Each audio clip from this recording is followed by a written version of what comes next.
स्वागत दोस्तों, आगे के साथ सामने मोदी पर चलेंगे। सबसे पहले सबसे बड़ी नाम को बताएंगे दोस्तों। ईडी के मामले में बुरी तरीके से जकड़े जा चुके पूर्व मंत्री ने अब थालापति विजय को मुख्यमंत्री के पोस्ट से हटाने की बड़ी साजिश कर दी दोस्तों। और एक दो नहीं बल्कि 35-35 करोड़ का ऑफर दे रहे थे। इसके बाद बताएंगे कैसे थालापति विजय और कांग्रेस पार्टी गठबंधन ने एकजुटता के साथ में दिया है जोरदार तरीके का करारा तमाचा दोस्तों। और 4 से ज्यादा लोगों को गिरफ्तार कर लिया गया है और अब एक और पूर्व मंत्री को लपेटे में लिया जा रहा है दोस्तों। बताएंगे डिटेल में क्या है पूरी अपडेट, इसी के साथ में चलेंगे एक और बड़ी खबर की तरफ, जहां पर राहुल गांधी ने अखिलेश यादव को लेकर कही है बड़ी बात दोस्तों। बताएंगे गठबंधन को लेकर किस तरीके के संकेत दे रहे हैं और तृणमूल कांग्रेस के नेताओं के ऊपर हो रहे हमले के मामले को लेकर कोलकाता कोर्ट की तरफ से डीजीपी को रिपोर्ट तलब किया गया है दोस्तों। इसी के साथ में टीएमसी की सांसद महुआ मोइत्रा के हुए अपमान को लेकर भी बड़ी अपडेट आप तक पहुंचाएंगे। और भाजपा के मुख्यमंत्री का आवास घेरने के लिए पहुंच गए कांग्रेस के कार्यकर्ता। इसके बाद पुलिस के साथ जोरदार तरीके की हुई झड़प। बताएंगे कौन से राज्य से ये बड़ी अपडेट सामने आ रही है दोस्तों। एक एक करके चलेंगे आज की सारी बड़ी खबर। लेकिन उससे पहले अगर आप भी मानते हैं कि थालापति विजय की सरकार अगले 5 साल तक डंके की चोट पर चलेगी और कोई नहीं हटा सकता थालापति विजय को मुख्यमंत्री के पोस्ट से, तो इस वीडियो को लाइक करके लाल बटन दबाकर चैनल को सब्सक्राइब करके बेल आइकन दबाकर कमेंट बॉक्स में अपनी राय जरूर लिखकर बताएगा दोस्तों। चलते हैं सबसे पहले सबसे बड़ी ब्रेकिंग न्यूज अपडेट की तरफ, जहां पर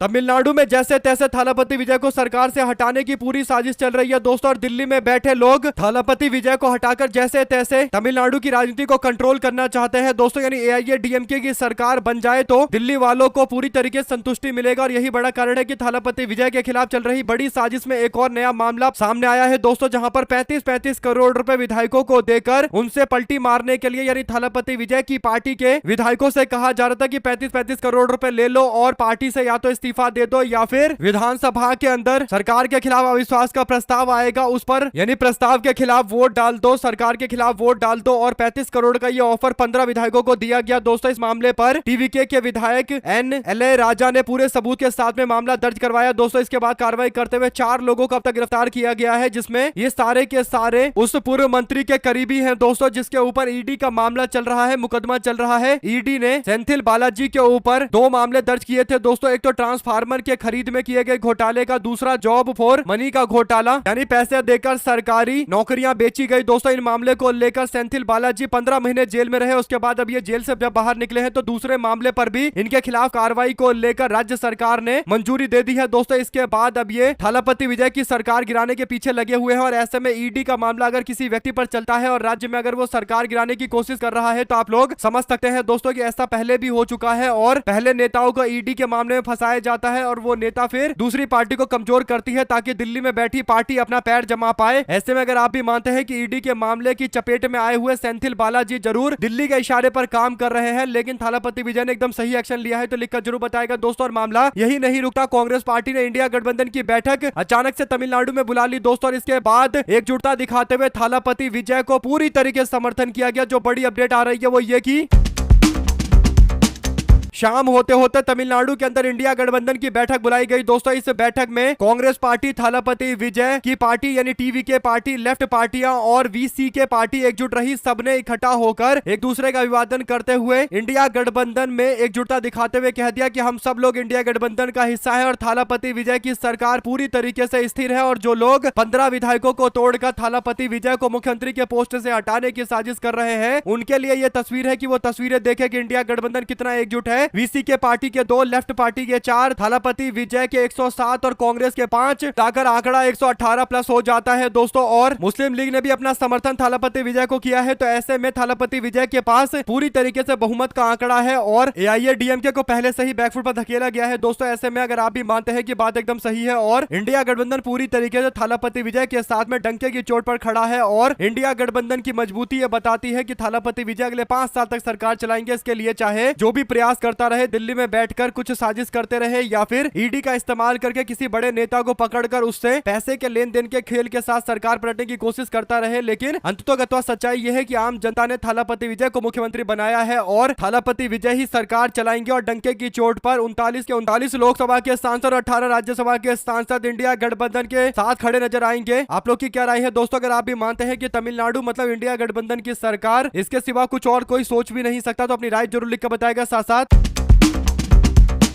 राहुल गांधी ने अखिलेश यादव और समाजवादी पार्टी को लेकर स्पष्ट बात बोल दी है। दोस्तों बीते दिन अखिलेश यादव का जन्मदिन था। राहुल गांधी ने बोला कि पीडीए की हिस्सेदारी से सामाजिक न्याय का संकल्प हम पूरा करेंगे। अच्छे स्वास्थ्य और खुशहाल जीवन के लिए मैं अखिलेश यादव जी आपको शुभकामनाएं देता हूं, बधाई देता हूं और जन्मदिन की बहुत बहुत बधाई देते हुए राहुल गांधी की तरफ से किए गए इस पोस्ट में साफ तौर पर राहुल कहते हैं कि पीडीए की हिस्सेदारी से सामाजिक न्याय का संकल्प हम मिलकर पूरा करेंगे। इसका मतलब जो शब्द वो यूज कर रहे हैं, इस्तेमाल कर रहे हैं, मिलकर पूरा करेंगे, इसका मतलब गठबंधन को लेकर राहुल गांधी और अखिलेश यादव एकदम स्पष्ट है कि गठबंधन बनेगा और गठबंधन डंके की चोट पर उत्तर प्रदेश के अंदर चुनाव लड़ेगा। दोस्तों 24 का चुनाव रिपीट किया जाएगा। ऐसे में जो लोग भ्रम की स्थिति पैदा करने की कोशिश कर रहे हैं उत्तर प्रदेश के अंदर की सपा कांग्रेस में विवाद चल रहा है, वे लोग एक बार फिर से नींद की गोली लेकर सोच सकते हैं, क्योंकि उनका सपना पूरा नहीं हुआ है। साथ ही साथ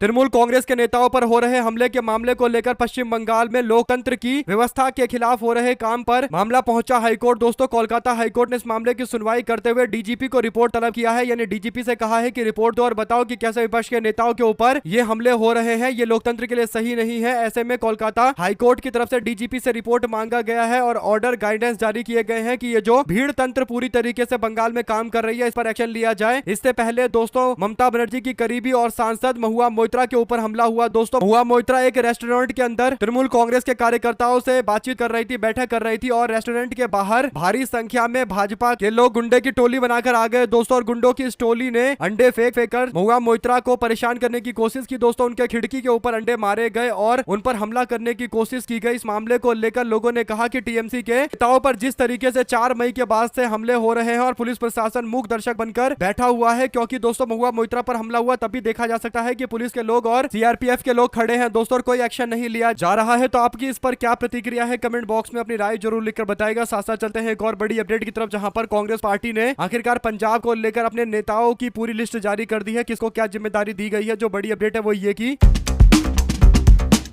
कांग्रेस पार्टी ने बड़े बदलाव नहीं किए हैं। दोस्तों जो कहा जा रहा था कि प्रदेश के अध्यक्ष बदल दिए जाएंगे, अरविंदर सिंह राजा वड़िंग और प्रताप सिंह बाजवा की जिम्मेदारी वैसे के वैसे बनी रहेगी, यानी प्रदेश के अध्यक्ष अरविंदर सिंह राजा वड़िंग रहेंगे और जो कांग्रेस पार्टी के नेता विपक्ष हैं दोस्तों प्रताप सिंह बाजवा, वो ऐसे के ऐसे ही अपने नेता विपक्ष के तौर पर काम करते रहेंगे। और पूर्व मुख्यमंत्री चरणजीत सिंह चन्नी को इस बार कांग्रेस पार्टी ने कैंपेन कमेटी की जिम्मेदारी दी है। दोस्तों चरणजीत सिंह चन्नी चेयरपर्सन है कैंपेन कमेटी के और इस बैठक में सब लोग आएंगे तो चरणजीत सिंह चन्नी देखेंगे कि किस तरीके से पार्टी का कैंपेन चल रहा है। साथ जो कोर कमेटी बनाई गई है दोस्तों वो सुखजिंदर सिंह रंधावा के नेतृत्व में होगी और मैनिफेस्टो कमेटी अमर सिंह के नेतृत्व में होगी और election management and coordination committee chairperson Vijay Inder Singla के नेतृत्व में होगी। तो सबको बड़ी जिम्मेदारी दी गई है और बाकी वर्किंग प्रेसिडेंट बनाए गए हैं दोस्तों, जिसमें सुखविंदर सिंह डैनी को जिम्मेदारी दी गई है, राजकुमार वेरका और संगत सिंह जिलजियान को जिम्मेदारी दी गई है। आप लोग इस पूरे मामले पर क्या राय देना चाहते हैं दोस्तों? क्या कांग्रेस पार्टी ने जो पंजाब के अंदर अपने प्रदेश अध्यक्ष को वही रखा है, यानी अमरिंदर सिंह राजा वड़िंग ही रहेंगे कांग्रेस पार्टी के प्रदेश के अध्यक्ष और नेता विपक्ष भी नहीं बदला गया, लेकिन चरणजीत सिंह चन्नी को बड़ी जिम्मेदारी दी गई है। आप लोग किस तरीके से देखते हैं, अपनी राय जरूर लिखकर बताएगा। बदलाव को लेकर चर्चाएं चल रही थी दोस्तों, लेकिन कुछ खास बदलाव पार्टी ने किया नहीं। सभी नेताओं को एकजुट रहने के लिए बोला गया है और इसके लिए लगातार ताबड़तोड़ बैठकें हुई थी, तो सबको पता है कि उनको क्या जिम्मेदारी मिलने वाली है और आखिरकार कांग्रेस पार्टी ने आधिकारिक तौर पर ऐलान भी कर दिया है दोस्तों। इसी के साथ में चलते हैं एक और बड़ी खबर की तरफ, जिसमें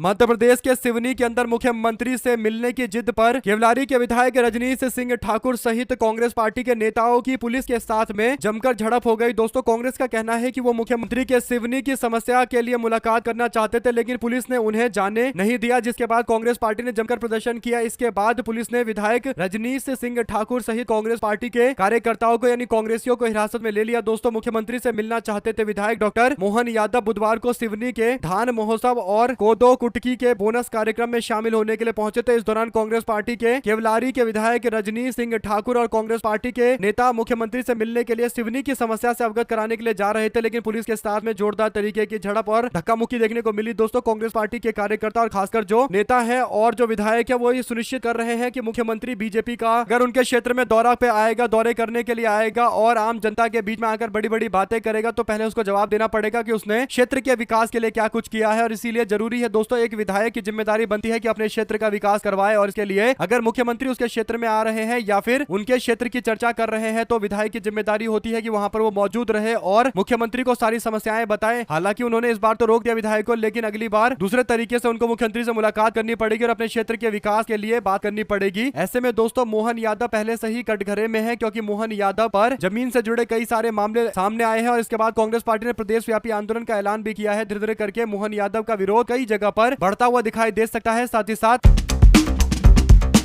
उत्तराखंड के देहरादून से बड़ी अपडेट है दोस्तों। अपडेट यह है कि रिपोर्ट में पता चला है कि पिथौरागढ़ उत्तराखंड के अंदर कांग्रेस पार्टी के प्रदेश के अध्यक्ष गणेश गोदियाल की अगुवाई में परिवर्तन संकल्प सम्मेलन के दौरान मंच पर अभद्रता के घटनाक्रम को प्रदेश कमेटी ने गंभीरता से लिया है। पार्टी ने पिथौरागढ़ जिले के 3 नेताओं को कारण बताओ नोटिस जारी कर दिया है। 3 दिन के भीतर स्पष्टीकरण देने के लिए बोला गया। साथ ही पिथौरागढ़ की जिला महिला कांग्रेस कमेटी को भंग कर दिया गया है। कांग्रेस पार्टी के प्रदेश महामंत्री संगठन राजेंद्र सिंह भंडारी ने उक्त जानकारी दी है और उन्होंने बताया है कि कांग्रेस पार्टी द्वारा प्रदेश भर के अंदर परिवर्तन संकल्प सम्मेलन आयोजित किया जा रहा है। इसी क्रम में मंगलवार को पिथौरागढ़ में सम्मेलन आयोजित किया गया। इस दौरान मंच पर अभद्रता हुई थी। कुल मिलाकर दोस्तों उत्तराखंड के अंदर कांग्रेस पार्टी अपने संगठन का विस्तार भी कर रही है और संगठन में किसी भी तरीके का अनुशासनहीनता ना हो यह बात भी सुनिश्चित कर रही है। और जहां भी कोई व्यक्ति अनुशासनहीनता दिखा रहा है और एकजुटता के ऊपर घात पहुंचाने की कोशिश कर रहा है, यानी एकजुटता को कमजोर करने की कोशिश कर रहा है, तो फिर पूरी पावर दे दी गई है नेताओं को दोस्तों, खासकर जो राज्य के नेता है कि वो कार्रवाई करे और डिसिप्लिन को सुनिश्चित करे। ऐसे में अगर आप भी मानते हैं कि उत्तराखंड के अंदर कांग्रेस पार्टी अगर गुटबाजी खत्म कर दे तो पार्टी को पंजाब की तरह उत्तराखंड में सरकार बनाने से कोई नहीं रोक सकता। यानी पंजाब और उत्तराखंड में केवल एक ही समस्या है, वो गुटबाजी की, वरना जनता परिवर्तन करने के लिए पूरी तरीके से तैयार है। दोस्तों साथ साथ चलते हैं एक और बड़ी अपडेट की तरफ, जहां पर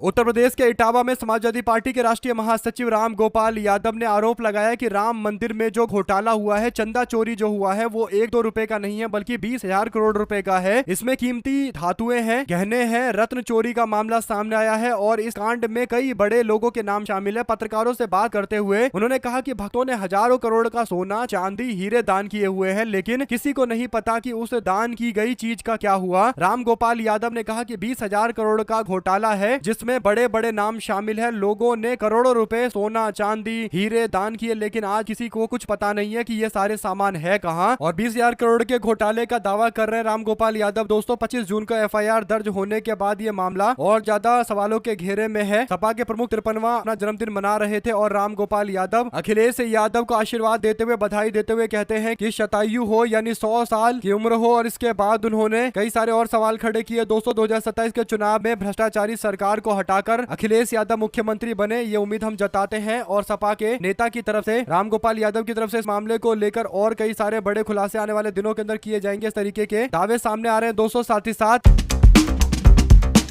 जब से राघव चड्ढा भारतीय जनता पार्टी में गए हैं दोस्तों, बीजेपी की मानसिकता भी शायद लेकर पूरी तरीके से सबके सामने प्रकट होने लगे हैं, क्योंकि इनके खिलाफ जब सोशल मीडिया पर लोगों ने माहौल बनाया और बताया कि ये तो भाजपा के धुर विरोधी माने जाते थे, लेकिन अचानक से इन्होंने पलटी मार दी तो इनकी जमकर आलोचना हुई दोस्तों। इसके बाद ये लगभग 52 डॉक्यूमेंट हटाने के लिए पहुंच गए कोर्ट और कोर्ट से कहा कि मेरे खिलाफ झूठी झूठी बातें चल रही है और मेरे खिलाफ मेरे चरित्र का हनन चल रहा है और मेरी छवि को नुकसान पहुंचाया जा रहा है। और क्योंकि बीजेपी में चले गए राघव चड्ढा तो लोगों ने तंज कसना शुरू कर दिया दोस्तों और व्यंग करना शुरू कर दिया और कई सारे व्यंग से परेशान हो गए राघव चड्ढा। तो अब वो कोर्ट में जाकर 52 डॉक्यूमेंट को हटाने की मांग कर रहे थे, लेकिन कोर्ट ने कहा कि आप ये कह रहे हैं तो हम इस पर सुनवाई कर रहे हैं, लेकिन केवल 6 ही ऐसे डॉक्यूमेंट है जिसको हम हटा सकते हैं, बाकी को हटाने का कोई औचित्य दिखाई नहीं देता है। और ये जो 6 हटाए जा रहे हैं वो भी इसलिए हटाए जा रहे हैं क्योंकि इसमें कई सारे वल्गर है, यानी कई सारे आपत्तिजनक है और इसीलिए हटाया जा रहा है क्योंकि आपत्तिजनक कमेंट करने का किसी को कोई अधिकार नहीं है। और इसके बाद जो 46 डॉक्यूमेंट है दोस्तों उसको कोर्ट ने हटाने से मना कर दिया। तो इसका मतलब राघव चड्ढा की आलोचना में जो 52 डॉक्यूमेंट थे उसमें से केवल 6 ही को हटाया गया है। तो इसका मतलब कोर्ट ने माना है कि राघव चड्ढा को आलोचना से दिक्कत हो रही है, लेकिन आलोचना करना लोगों के अधिकार होता है। ऐसे में कोर्ट ने यह भी बोला कि ये तो आपके प्रोफेशन का हिस्सा है, यानी आप राजनेता हैं और राजनेताओं को इस तरीके के व्यंगों को बर्दाश्त करना चाहिए और ये तो अकाट्य रूप से आपके कार्य क्षेत्र का हिस्सा है और ये तो होना ही है कि एक राजनेता के ऊपर कटाक्ष किया जाएगा, एक तरीके से सटायर किया जाएगा, व्यंग किया जाएगा। और कोर्ट ने कहीं ना कहीं एक तरीके से ज्ञान भी दिया है दोस्तों, लेसन सिखाया है, विषय पढ़ाया है कि भाजपा में आ गए तो इसका मतलब ये नहीं कि जो मन करेगा वो करेंगे और दूसरे की आवाज दबा देंगे। यानी आम आदमी पार्टी में यही लोगों के बोलने के अधिकार को लेकर बड़े बड़े भाषण दिया करते थे दोस्तों, और भाजपा सरकार पर लोगों की आवाज दबाने का आरोप लगाते थे। लेकिन अभी खुद ये लोगों की आलोचना को बर्दाश्त नहीं कर पा रहे और कोर्ट के चक्कर काट रहे हैं। अगर आप भी मानते हैं कि कोर्ट से राघव चड्ढा को एक तरीके से फटकार ही लगी है, अगर आप भी मानते हैं दोस्तों कि नेता कल कुछ और बोल रहा है, आज कुछ और बोल रहा है, यानी राघव चड्ढा भाजपा की आलोचना करते नहीं थकते थे और उसके बाद भाजपा की तारीफ करते नहीं थक रहे और आम जनता इनकी आलोचना भी ना करे, यानी अपने आप को अवतार समझ रहे हैं शायद। लेकिन कोर्ट ने बता दिया कि कोई राजनेता कटाक्ष से बच नहीं सकता और उसके ऊपर व्यंग कसे जाएंगे, तंज कसे जाएंगे। साथ ही साथ दोस्तों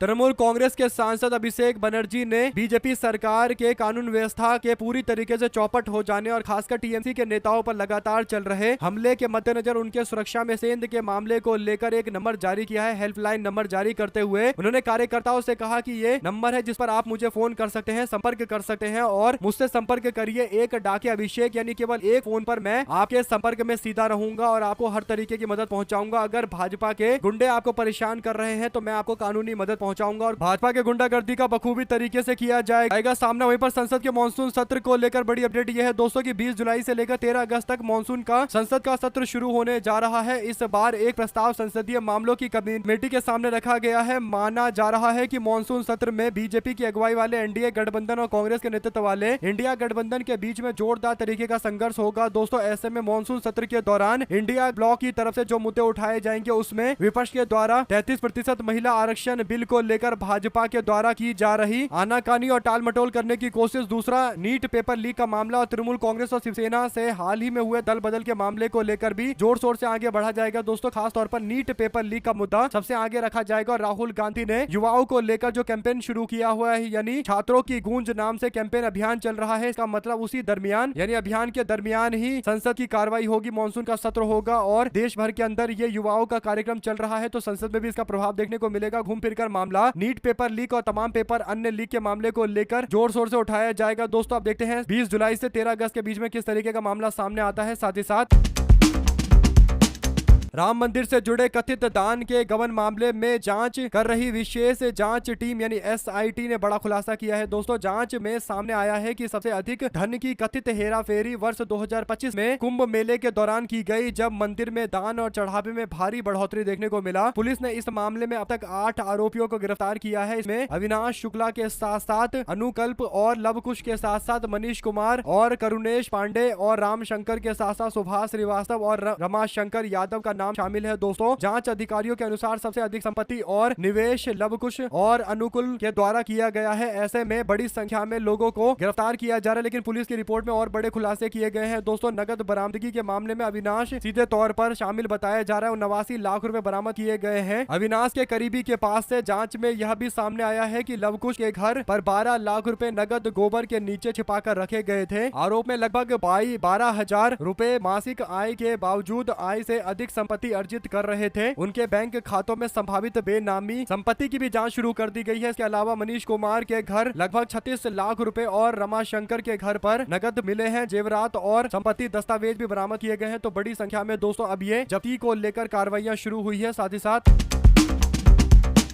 चंदा चोरी के मामले को लेकर आम आदमी पार्टी के नेता अरविंद केजरीवाल कहते हैं कि जिन चंदा चोरों को लगता है कि भगवान राम मंदिर के अंदर केवल पत्थर की मूर्त है, उन्हें भगवान राम की शक्ति का अंदाजा नहीं है। भगवान राम इन्हें जरूर दंड देंगे और कानून को भी इन चंदा चोरों को दंड देना चाहिए, लेकिन मौजूदा सरकार ऐसा कभी नहीं करेगी। सब मिले हुए हैं और अगर चंदा चोरों को दंड नहीं दिया गया तो पहले आम जनता सरकार को बदले, पूरे समाज को भी चंदा चोरों और उनके सहयोगियों का बहिष्कार करके उन्हें दंड देना चाहिए। ऐसे में अरविंद केजरीवाल ने इस मामले को लेकर कार्रवाई की मांग की है, कड़ी कार्रवाई की मांग की है दोस्तों। लेकिन बाद में यह भी कहा है कि ये लोग कार्रवाई नहीं करेंगे क्योंकि भारतीय जनता पार्टी के आसपास के ज्यादातर लोग फंसे हुए हैं। चंपत राय का नाम वीएचपी और बजरंग दल हिंदुत्ववादी संगठन इनसे जुड़ा हुआ है, जो बीजेपी से कहीं ना कहीं किसी न किसी तरीके से जुड़े रहते हैं। तो इसका मतलब जब सब एक दूसरे से लिंक ही है तो फिर कार्रवाई किस तरीके से होगी, ये तो एक गंभीर सवाल है दोस्तों। इसी के साथ में भारत और पाकिस्तान के 117 प्रमुख हस्तियों ने मोदी सरकार को, शहबाज को यानी पाकिस्तान के प्रधानमंत्री और भारत के प्रधानमंत्री दोनों को पत्र लिखकर दुश्मनी को खत्म करके आगे बातचीत का रास्ता प्रशस्त करने के लिए बोला है। 117 हस्तियों के द्वारा ये जो चिट्ठी लिखी गई है इसमें पीस, डेवलपमेंट और कनेक्टिविटी और कॉपरेशन पर काम करने के लिए बोला जा रहा है। आपको बता दें कि इसमें जिन जिन लोगों के नाम है वो कुछ इस प्रकार है दोस्तों। इसमें फारूक अब्दुल्ला का नाम है और महबूबा मुफ्ती का नाम है, आरजेडी के एमपी मनोज झा का नाम है और टीएमसी के मिनिस्टर एजेयूपी के नेता हुमायूं कबीर का नाम है। पाकिस्तान की तरफ से फॉरेन मिनिस्टर खुर्शीद महमूद कुरैशी का नाम है और अशरफ जहांगीर काजी का नाम है। ऐसे ही कई सारे नाम बताए जा रहे हैं दोस्तों। कुल मिलाकर आरएसएस से जुड़े हुए राम माधव ने कुछ दिनों पहले श्रीलंका में जाकर पाकिस्तान के डेलीगेट से मुलाकात किया था, अधिकारियों से मुलाकात किया था दोस्तों। और संघ के प्रमुख मोहन भागवत ने भी बोला था कि पाकिस्तान के साथ में बातचीत जारी रहनी चाहिए। ऐसे में दोस्तों संघ के लोग और बीजेपी के लोग जब पाकिस्तान से बातचीत की बातें करते हैं तब मीडिया वाले और खासकर जो गोदी मीडिया वाले हैं दोस्तों वे लोग कोई सवाल नहीं खड़ा करते। लेकिन यही अगर विपक्ष के लोग बोलते कि पाकिस्तान के साथ में बातचीत होती रहनी चाहिए तो फिर ये लोग आकर राष्ट्रवाद का गुणगान गाने लगते हैं और अपने आप को राष्ट्रवादी बताते हुए विपक्ष को पाकिस्तान परस्त और इस तरीके के शब्दों का इस्तेमाल करते हैं। दोस्तों अगर आप भी मानते हैं कि भारतीय जनता पार्टी और आरएसएस के लोग जो दोहरी मापदंड और दोगली नीति अपनाते हैं वो दोगली नीति एक बार फिर से सबके सामने खुलकर सामने आ गई है। साथ साथ गुजरात हाईकोर्ट बोला, कहा मैरिज सर्टिफिकेट से शादी नहीं मानी जाएगी, हिंदू विवाह के लिए रस्में जरूर पूरी की जानी चाहिए। हिंदू विवाह में रस्में होना जरूरी है, 7 फेरे के बिना सिर्फ रजिस्ट्रेशन काफी नहीं है। ऐसे में गुजरात हाईकोर्ट ने फर्जी शादी के मामले को लेकर ये आदेश दिया है और कहा है कि केवल रजिस्ट्रेशन से काम नहीं चलेगा। हिंदू विवाह है तो फिर जो रिचुअल्स है उनको करना पड़ेगा, रीति रिवाज का पालन करना पड़ेगा। जिन समुदाय में 7 फेरे की परंपरा है उसको 7 फेरे के साथ पूरा किया जाना चाहिए। जस्टिस इलेश जे वोरा और जस्टिस आर.वी. छानी की खंडपीठ ने मैरिज सर्टिफिकेट केवल पहले से हुई शादी का रिकॉर्ड होता है, वह अपने आप में किसी विवाह को मान्यता नहीं देता। यानी अगर कहीं शादी हो रखी है तो फिर उसको जाकर वेरीफाई किया जा सकता है, सरकारी डॉक्यूमेंट में दर्ज करवाया जा सकता है रजिस्ट्रेशन के माध्यम से। लेकिन शादी होना जरूरी है, शादी का मतलब रिचुअल होना जरूरी है और ये अपने आप में एक नए तरीके का बदलाव है दोस्तों। कानून के अंदर इंटरप्रिटेशन से जुड़ा हुआ पूरा मामला है। आप लोग इस पर अपनी राय जरूर लिखकर बताएगा। साथ साथ विचारधारा से समझौता किए बिना लड़ी सामाजिक न्याय की लड़ाई, आरजेडी के 30वें स्थापना दिवस को सुधाकर सिंह ने बताया ऐतिहासिक। सुधाकर सिंह ने कहा कि ये पार्टी के लिए ऐतिहासिक पल है। पिछले 30 वर्षों से बिहार में सामाजिक न्याय और धर्मनिरपेक्षता को लेकर मजबूती के साथ राष्ट्रीय जनता दल डंके की चोट पर लड़ रही है और अपने सिद्धांतों पर अड़िग है। लालू यादव की पार्टी विचारधारा से बिल्कुल भी समझौता आज तक ना तो की है ना आगे कभी करेगी। हम लोग अपनी विचारधारा के प्रति पूरी तरीके से अड़िग है और 30 साल बना रही है, हमारे लिए बहुत बड़ी बात है। ऐसे में दोस्तों अगर आप लोगों को एक भी खबर अच्छी लगी हो तो इस वीडियो को लाइक करके लाल बटन दबाकर चैनल को सब्सक्राइब करके बेल आइकन दबाकर कमेंट बॉक्स में अपनी राय जरूर लिखकर बताएगा। ज्यादा से ज्यादा वीडियो को शेयर कीजिएगा। बहुत धन्यवाद।